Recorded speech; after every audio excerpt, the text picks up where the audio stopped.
প্ৰথমটো ধন্যবাদ জনাব বিচাৰিছোঁ মাননীয় মুখ্যমন্ত্ৰী ডক্টৰ শৰ্মা ডাঙৰীয়াক। বিশেষকৈ যোৱাকালি আজি তেখেতৰ আৰম্ভণি এই বৰ্ষটোতে তেখেতৰ চিন্তাধাৰা, তেখেতৰ বিভিন্ন পৰিকল্পনা অসমৰ ৰাইজৰ উন্নয়নৰ লগতে সামগ্ৰিকভাৱে অৰ্থনীতিৰ পৰা আদি কৰি বিভিন্ন ক্ষেত্ৰখনত কেনেধৰণে আগবঢ়াই লৈ যাব বুলিছে তেখেতৰ চিন্তাধাৰা অসমৰ ৰাইজৰ আগত উপস্থাপন যেনেধৰণে কৰিলে, আজি সেইসমূহ কাৰ্যকৰী কৰালৈ আমি কেনেধৰণে আমাৰ কৰণীয় আছে সেইসমূহ আমাক প্ৰশিক্ষণ দিয়া লৈ পেলাই মাৰ্গদৰ্শন দিয়া লৈ পেলাই আমাক নিমন্ত্ৰণ কৰিছে।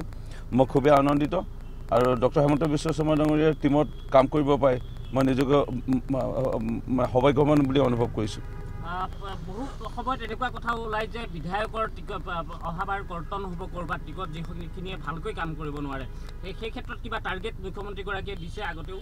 স্বাভাৱিক, মুখ্যমন্ত্ৰীয়ে বাৰম্বাৰ কৈছে যে শেষত সকলোৱে মাৰ্কশ্বিট চোৱা যাব আৰু মাৰ্কশ্বিট বিভিন্ন পক্ষই তদন্ত কৰি আছে বা অধ্যয়ন কৰি আছে। তেওঁলোকে যি মাৰ্কশ্বিট দিব, নম্বৰ দিব, তাৰ ভিত্তিতে হ'ব। সেইকাৰণে খুৱাব আমাৰ সাৱধানে আমাক কাম কৰিবলৈ কোৱা হৈছে আৰু ৰাইজৰ আঘাত নোপোৱা আমি কাম কৰিব লাগিব।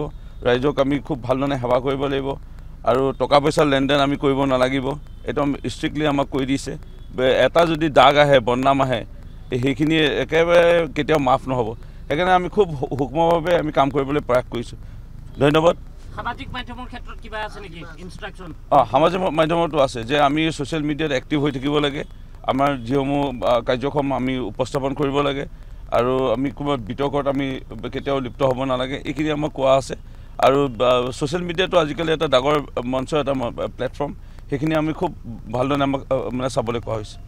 প্ৰথমটো ধন্যবাদ জনাব বিচাৰিছোঁ মাননীয় মুখ্যমন্ত্ৰী ডক্টৰ শৰ্মা ডাঙৰীয়াক। বিশেষকৈ যোৱাকালি আজি তেখেতৰ আৰম্ভণি এই বৰ্ষটোতে তেখেতৰ চিন্তাধাৰা, তেখেতৰ বিভিন্ন পৰিকল্পনা অসমৰ ৰাইজৰ উন্নয়নৰ লগতে সামগ্ৰিকভাৱে অৰ্থনীতিৰ পৰা আদি কৰি বিভিন্ন ক্ষেত্ৰখনত কেনেধৰণে আগবঢ়াই লৈ যাব বুলিছে তেখেতৰ চিন্তাধাৰা অসমৰ ৰাইজৰ আগত উপস্থাপন যেনেধৰণে কৰিলে, আজি সেইসমূহ কাৰ্যকৰী কৰালৈ আমি কেনেধৰণে আমাৰ কৰণীয় আছে সেইসমূহ আমাক প্ৰশিক্ষণ দিয়া লৈ পেলাই মাৰ্গদৰ্শন দিয়া লৈ পেলাই আমাক নিমন্ত্ৰণ কৰিছে। মই খুবেই আনন্দিত আৰু ডক্টৰ হেমন্ত বিশ্ব শৰ্মা ডাঙৰীয়াৰ টীমত কাম কৰিব পাই মই নিজকে সৌভাগ্যৱান বুলি অনুভৱ কৰিছোঁ।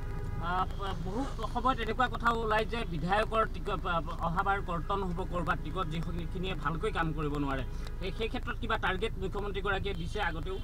স্বাভাৱিক, মুখ্যমন্ত্ৰীয়ে বাৰম্বাৰ কৈছে যে শেষত সকলোৱে মাৰ্কশ্বিট চোৱা যাব আৰু মাৰ্কশ্বিট বিভিন্ন পক্ষই তদন্ত কৰি আছে বা অধ্যয়ন কৰি আছে। তেওঁলোকে যি মাৰ্কশ্বিট দিব, নম্বৰ দিব, তাৰ ভিত্তিতে হ'ব। সেইকাৰণে খুৱাব আমাৰ সাৱধানে আমাক কাম কৰিবলৈ কোৱা হৈছে আৰু ৰাইজৰ আঘাত নোপোৱা আমি কাম কৰিব লাগিব। ৰাইজক আমি খুব ভালধৰণে সেৱা কৰিব লাগিব।